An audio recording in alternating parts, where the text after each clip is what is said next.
ask you something quick? Yeah. When did you meet Muhammad Ali? I was a huge fan of him Probably as well. at that fight, right? No, I met him in 1971. In he 71? was starting to come to Deer Lake to build a camp. Right. And it was only, half hour, 45-minute drive. So And that's we when, drove. okay, and that's when Frazier beat him in 71 at the Garden, Yeah, and all those fights, those legendary fights are gone. So that's when you basically turned pro, early 70s. I turned pro in 1973. Now, before that, were you a sparring partner for Ali? I was a sparring partner for 5 years with sparring partner. He gave me a black eye. And Right. Everybody wanted to put ice on his eye.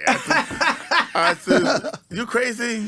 Yeah. Muhammad Ali gave it to me. Now, you want to keep it. It's a souvenir. I'm keeping this. I'm keeping it. What was your relationship like with him as a sparring partner? I mean, did he? I mean, you were friends. Well, he had to get respect first. Right. He beat me up a few Okay. times. Okay. Yeah. I mean, a little shot of cup, like bang, bang, bang. That's how it Let me goes. know he's boss. Right. And I knew that, but he'd had to beat me up that many times. Now, did anyone in Ali's camp, like Angelo Dundee's around, all this stuff? Did any of them realize that you would eventually go on to be what you were, or were you just another sparring partner? Yeah, Bodini Brown did, and Youngblood did, Gene Kilroy, which I still talk to Gene Kilroy. Right. These are legendary boxing names. Wow. These are legendary guys, and Gene Kilroy, he was this public person, Okay.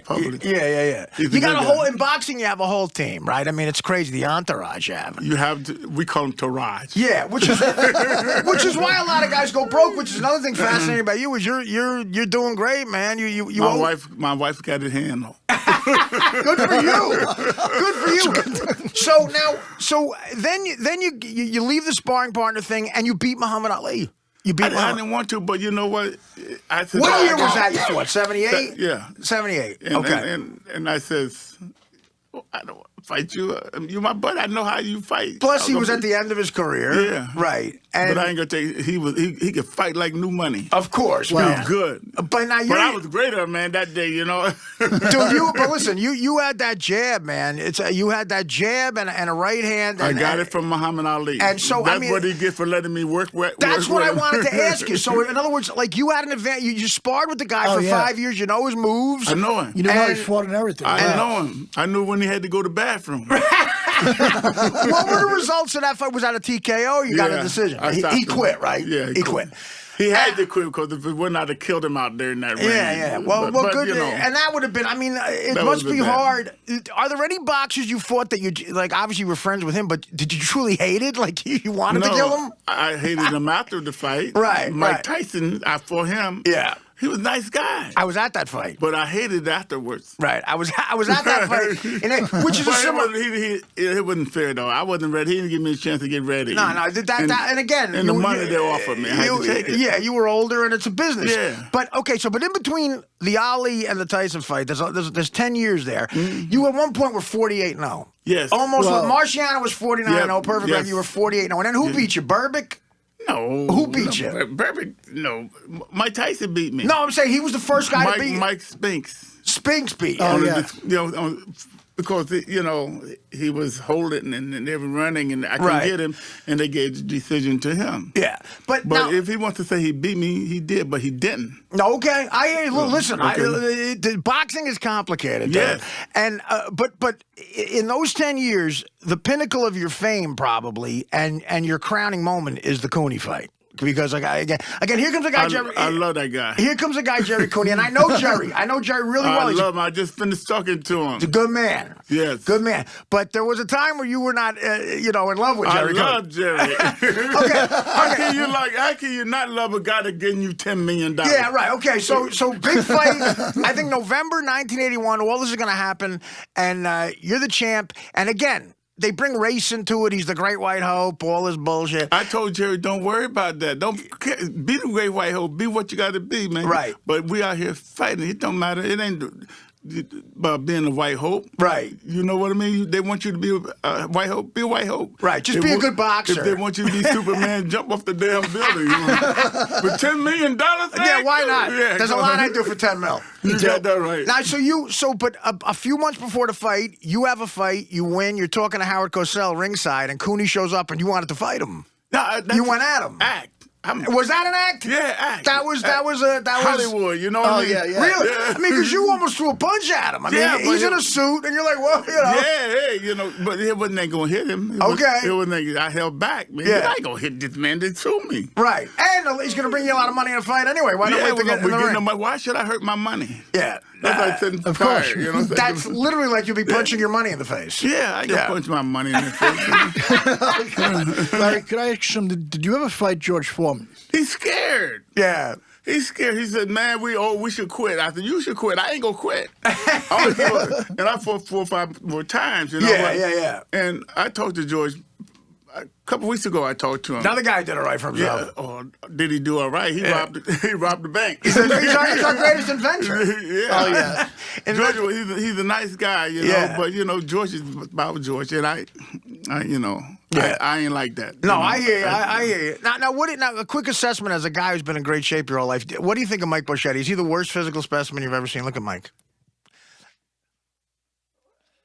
He can use a little work. I'm trying to give him work, a little work, some sit-ups or something. He just had heart problems and he's doing fine. But, okay, so you go to the Cooney fight. Now, early in the fight, he kind of, like, were you ever hurt in that fight? It was 13 rounds. Did he ever surprise you? Like, he had that left hook, man. It went to the body. He had just beaten Kenny Norton in that crazy way. Oh, yeah. But see, Kenny Norton was a hard guy to fight. Right. And if you let him get off first like Jerry didn't do, he'd have beat Jerry. But Kenny Norton was a hard fight, you know. But that was the first round. And he got right at him. Now, after seeing that fight, though, are you intimidated by that left hook at all? I mean, are you just... I didn't know Jerry was going to hit me so many times below the belt.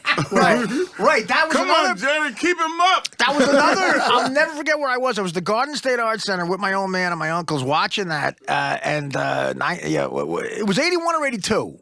I think it was one of those. 81 or something like that. I had a lot of fights. I don't really remember. I can't remember.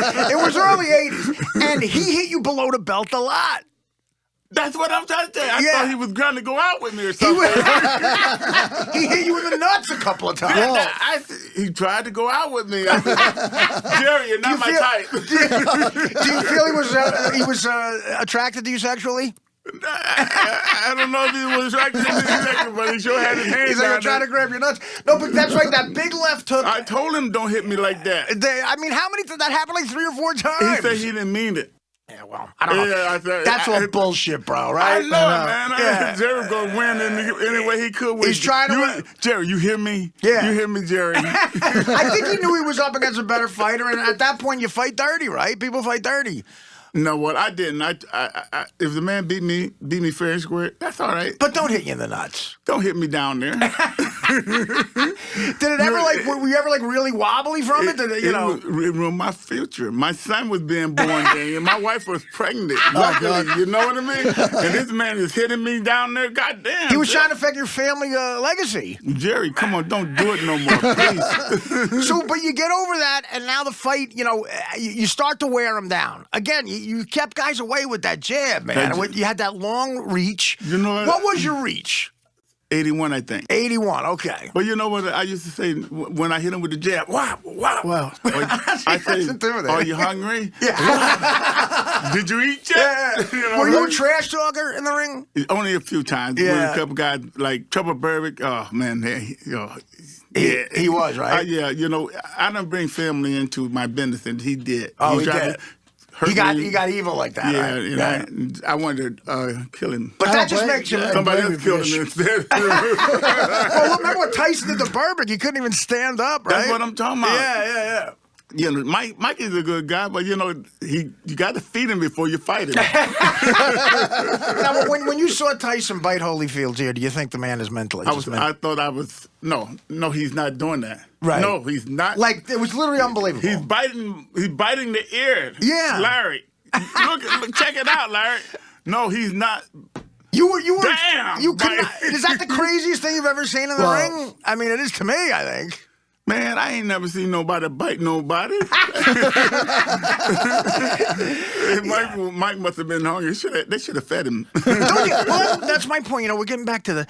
Don't you think I love regular boxing. I love the old school boxing. The MMA, UFC, I can't stand it because it's gay. What's the matter? Doesn't it look gay to you? Like, every time I put MMA on, it's two guys fucking. It's two guys in the missionary position with bare feet, like spread eagle, and they're cuddling. And I mean, it looks gay to me. Like they encourage getting hit in the nuts or something. Yeah, you know what? That's not boxing. That's not boxing. I know boxing is going out there hitting with right hands, left hooks, and body punch.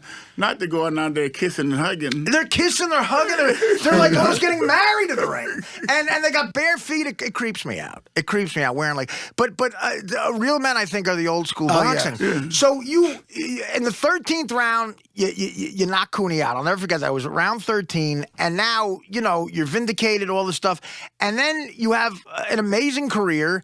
And do you think, in hindsight, if not the money, would you have taken the Tyson fight in hindsight?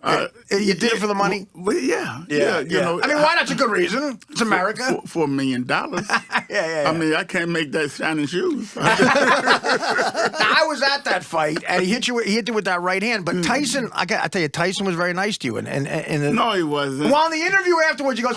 He says, "Listen, if this guy was in his prime, I would have beat him." Yeah, I wouldn't have beat Larry Holmes in his prime. He's right about that, right. And you sound just like Mike. He said, "Listen, you hanging around Mike?" He goes, "This guy could punch like a fucking mule kick." Oh, that sounds just like Mike Tyson. I made Mike Tyson the voice of the GPS on my car. Drive 2.3 miles till you see a stop sign. Larry, can I ask you something? What does it feel like? I always wanted to wonder, how exciting, what's it feel like the minute you get in the ring and it starts? I'm scared to death. Really? Wow. Even in your prime? I was scared. Man, I'm scared when I go out there and fight. I'm afraid that I'm going to hurt him real bad, and I'm afraid of getting hurt myself. Yeah. I don't want to get hurt. Yeah, and of course not. And I mean, but it's, again, like you say, it's a way for a lot of inner city kids to get out of the hell. I was in the ghetto. I was born in the ghetto. I didn't have no money. My mama didn't have no money. My dad left And God bless you, man. God bless you, right. You're the American dream come true, for real. Yeah, you can accomplish anything you want if you work hard. And that's what I did. That's what you guys did. You didn't just get to be here on the show. Actually, it's very easy to get a podcast. I think my dentist has one now.